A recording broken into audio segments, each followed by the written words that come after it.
in a McDonald's, there's no chef.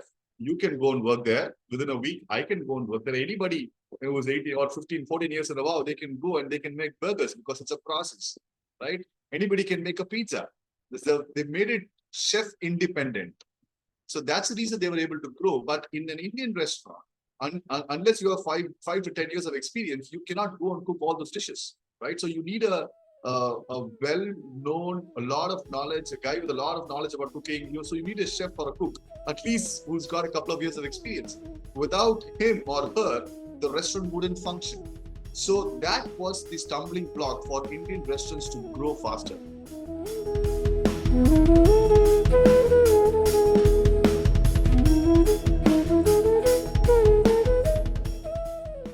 Food brings people together at different levels. There are different levels, I mean to say, wherever we are living, at one place or in different country. So, I would like to say, is it the nourishment of soul or the love? Obviously, it's a love. Hello everyone, this is Karishma Sharma, the host of Biopatrika magazine. Welcome all of you on our Bharat Startup Talk Show, organized by Biopatrika magazine.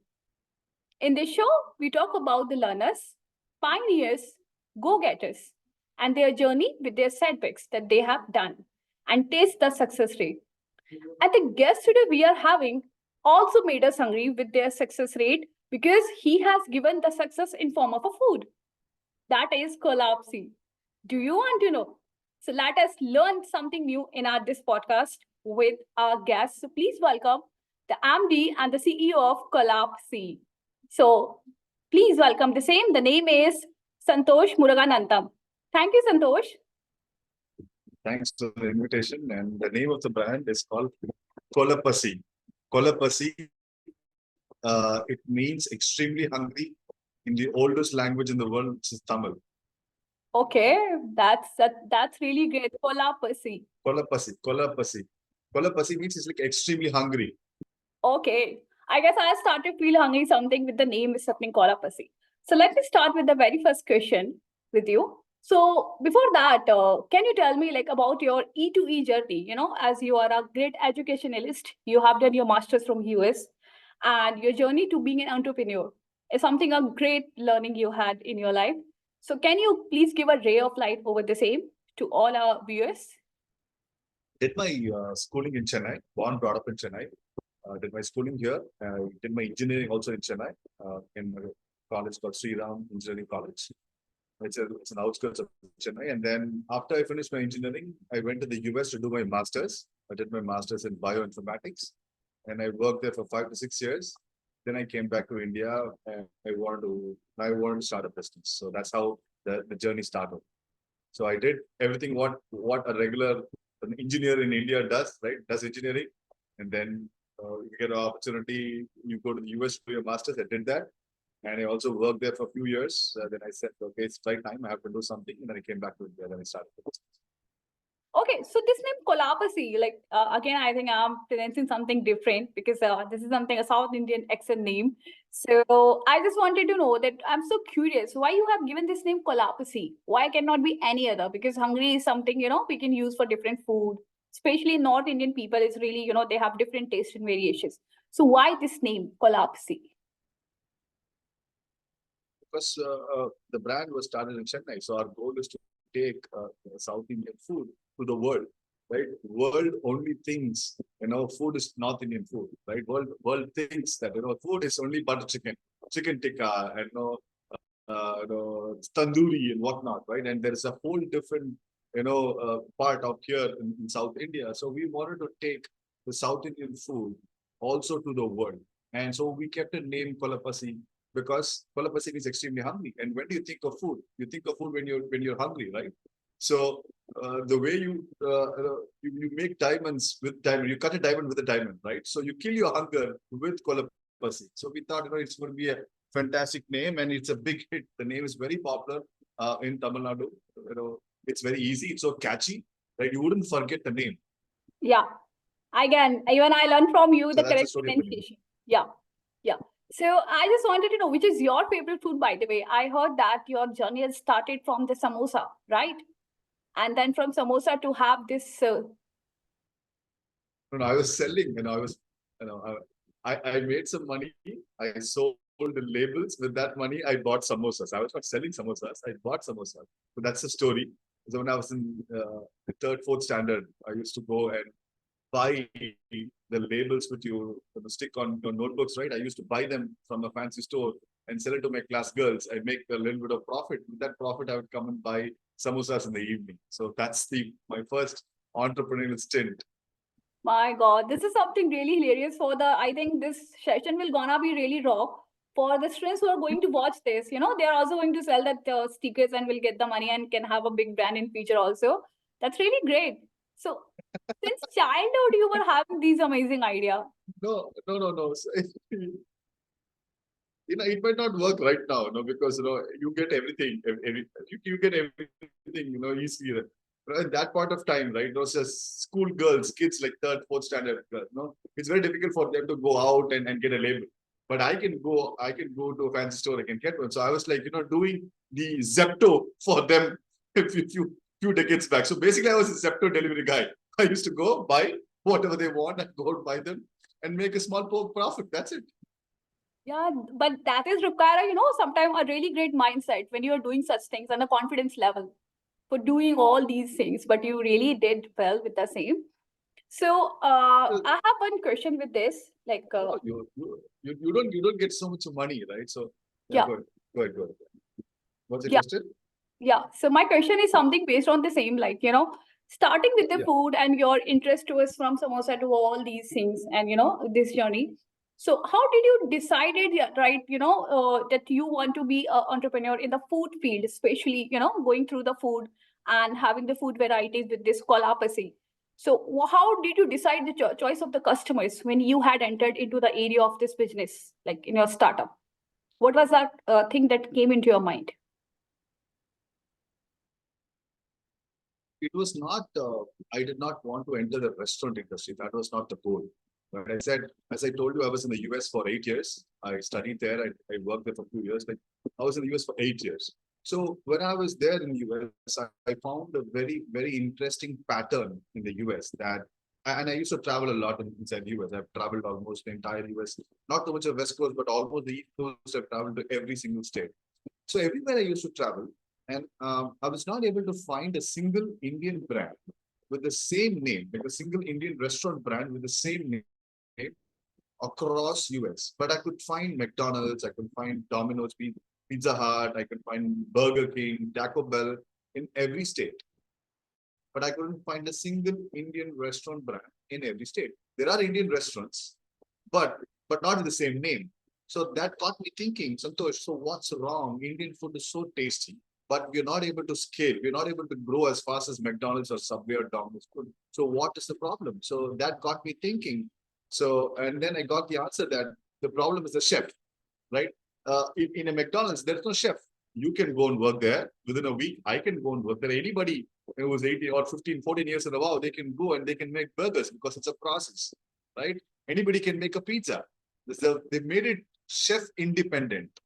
So that's the reason they were able to grow. But in an Indian restaurant, unless you have 5 to 10 years of experience, you cannot go and cook all those dishes, right? So you need a well-known, a lot of knowledge, a guy with a lot of knowledge about cooking. So you need a chef or a cook, at least who's got a couple of years of experience. Without him or her, the restaurant wouldn't function. So that was the stumbling block for Indian restaurants to grow faster. So I realized that, hey, if I can solve a problem, then the market is so big. It's a multi-billion-dollar industry. Just to give you a small example, today, more than 35 to 40,000 outlets of McDonald's are there across the world. And we don't have a single Indian restaurant, more than 1,000, 2,000 outlets across the world, right? So there is a huge gap. There is a huge demand for Indian food, but there are not many players who can give consistent food like McDonald's, Subway, where you can get the same taste across the world. Nobody's able to give that. So that was the problem I thought I can solve. And it took us, me and my co-founder, it took us almost 7, 8 years to solve that problem. So that's how, so it was not like I wanted to get into the restaurant industry. No, I wanted to build a business model which can scale. And apparently the business model was inside the restaurant industry. So we wanted to prove that you can build a McDonald's-like model with the Indian cuisine. And now we have proven it. And that's why we're growing across the world so fast. Yeah, really, I came to know that you has. I read your recent interview with the different organizations. So where you talked about you have 9 outlets and the transgender community who are working with you. That's really appreciable. Your choice that you have decided to giving the opportunity for these people. I guess this is something really different. Like I have taken so many interviews of the startup founders, and this is something I found a new thing here that you have given the opportunity to different people. And in terms of the food, like everybody who loves it, that's really great, commendable. So my next question is that after deciding factor, okay, you have decided with the business, and I've gone through with this food and this Kolapasi brand and going through in a trek. So what a person should think, when they are planning to build a brand? Okay, what are the essentials that the person should know when they are planning to build their brand? Like you have your water bottle, right? That's water bottle I saw in your interview.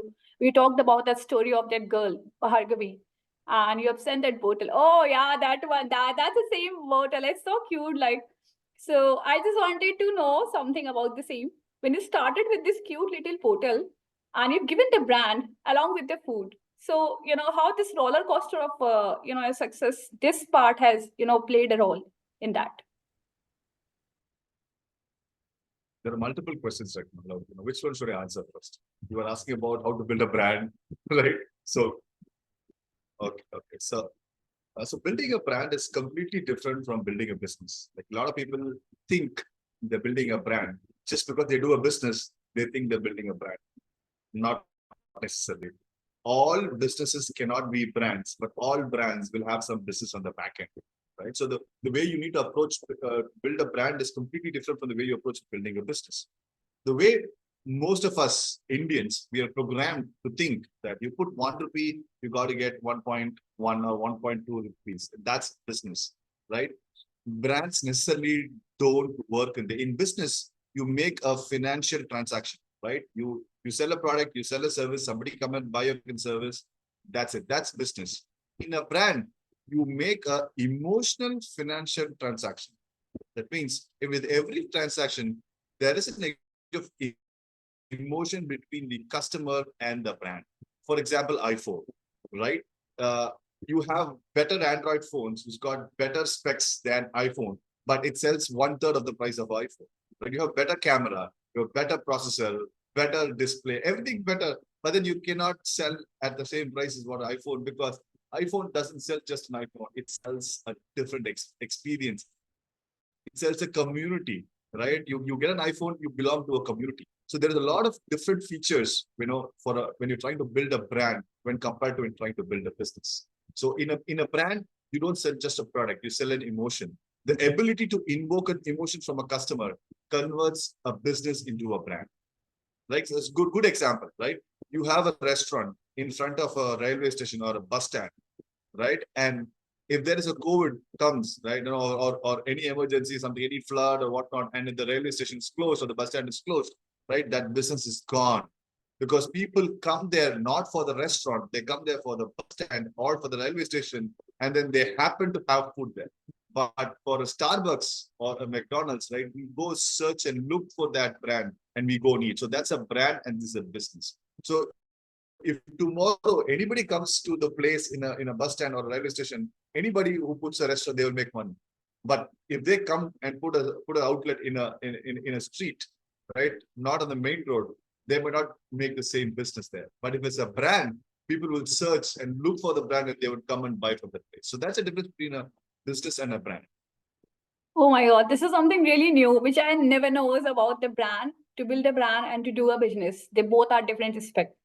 That's really great to know that you have given me this wonderful experience that you had in your life. So, along with the same, that I have asked you that, like from the normal individual that you have started your journey and this mindset that you have applied every, scales. How did you, find in yourself, at being an enthusiastic person and, building such a brand and having such a, abundant knowledge? So have you learned during your entire journey, or it was a pre-planned, like, okay, I have to do this, and then that mindset of an entrepreneur? I was always involved with some business or the other. I was into affiliate marketing in the US. I was selling something. I did some stock market trading. And so I was always learning right from my college. I was doing my masters. I was always learning. I never had a television at my place, even though I could afford two, three. I never bought a television when I was in the US. Because I didn't want to spend my time while watching television. I used to read a lot of books. I used to travel. I used to attend a lot of conferences, business conferences. Go learn. So I was always into developing myself. So all that knowledge helped me when I started Kolapasi, right? It helped me to become better. And the way we approach the brand, the business with Kolapasi is that, right? We wanted to uh, we wanted to share our DNA to the world. We want to share our philosophy to the world. Like one of our core philosophies of in our business is we we don't make money by selling water. So 11 years, we have never sold a bottled water and made money because we felt should water should not become a commodity, right? Water should be free, and water is a God's given natural resource to us. And we thought it's not right to make money by selling water. So all of our restaurants, we give free water. We don't charge because that's our DNA. So we wanted to share that to the world. So we thought, okay, we could use this water bottle, and it says that you can take this water bottle to any of our outlets, and you can get water free. Even if you don't have the water bottle, you can get water free. And we want to share the story. It says water is not a commodity. Like tanni ki edukku pa kasu means in Tamil it says, why do you have to pay for water? Why should you pay for water? Okay. So we wanted to share the story to people, and that became a huge hit. And people started respecting us. And oh, these guys are different. These guys are not money minded, because the easiest thing for you to sell in a restaurant is a bottle of water. That is the most easiest thing. You don't have to sell. You don't have to keep it on the table. It sells by itself, and you can sell hundreds of bottles every single day. So we gave that revenue back. We said before what to say. I mean, we gave away the revenue. We said like no, let's not make money by selling water. It's okay, but people will love and appreciate our thought process one fine day. Yeah. That's one of our philosophies. Second philosophy is that we have never sold Pepsi, Coke till now in the last 11 years. We're probably one of the few, one of the few global restaurant chains which have never sold Pepsi, Coke. 11 years we have never sold Pepsi, Coke. We have 6 outlets in Australia. We have 2 more opening in the US, and 3 more coming up. So all of our places, and we have never sold Pepsi, Coke, because the reason is I don't drink that. And for me, if it's not good, and then it's not good for my customers. The way we don't even call them customers, we call them family. So if it's not good for me, and I want to sell it to you and I want to make money, then I'm a hypocrite, right? So I said, if it's not good for me, it's not good for all of our customers. So why do we have to sell that? Let's not sell. And again, we lost a lot of revenue, but we won a lot of hearts. People understood our intentions. Okay, these guys are different. Okay, these guys are not behind the money, but they're also thinking about us. So these are the few things which made us popular organically. People started talking about us. Oh, these guys are different, man. They're just not behind the money for everything. They're not trying to milk us, right? You keep the water bottle, keep the Coke, whatnot, right? So slowly we built a lot of goodwill, and that has helped us to grow organically across the world. That's really amazing. You have started and how you have ended is something that's really great, I guess. And you have also added on some AI automated foods. Actually, I saw your post on the LinkedIn where you talked about some curry, right? So that is something really new things that you are bringing for all of us, and you're working, in such a remarkable way. Like the badega India tabhi padega India tabhi to badega India, and you have just proved it. Like whatever you have done, this is something out of the box example. Why I'm saying so? Because the time you started with your real life examples, and you have proved it in a real life by completing all your achievement. That's really commendable. So my last question to you, like as we are running with the time, that what type of challenges you have faced during this entire journey from your B2B and B2C, and the lessons you have received during your entire journey of this Kolapasi, and what you would like to give advice, especially for the viewers who are going to watch this with your learnings. Advice number one, if you're too logical, you will never become an entrepreneur. Entrepreneurship defies logic because what what would be the odds for somebody who doesn't know the restaurant industry 10 years, 11 years back, who have no idea about the restaurant industry? Just pick up a couple of guys in 2012, 2013, two guys who have no experience in the food industry, that they would go ahead and build a global brand, which is very close to more than 100 crores right now across the world. Our valuation is $15 million today. What are the chances that you would give somebody 12, 11 years back, two guys in the 30s, one was below 30, that they would start a brand and they would grow it across the world? So the chances are like almost 0 to none. That's your chances, right? So because we have no experience in the industry, we have no money, right? We have no knowledge, nothing. So entrepreneurship is not about logic. If you're going to think too much about logic, right? There is no logic that you can. What logic can I give myself or to me and my co-founder that we will be successful in 10, 11 years? There is no logic.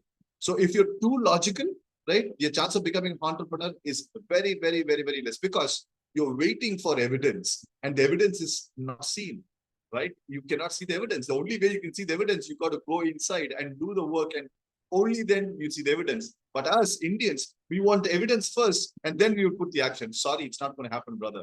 You got to put the action first and the evidence might or might not come, right? I'm not giving you a promise that it might come. It might not even come. But the only way is that you got to take the action. So that's rule number one.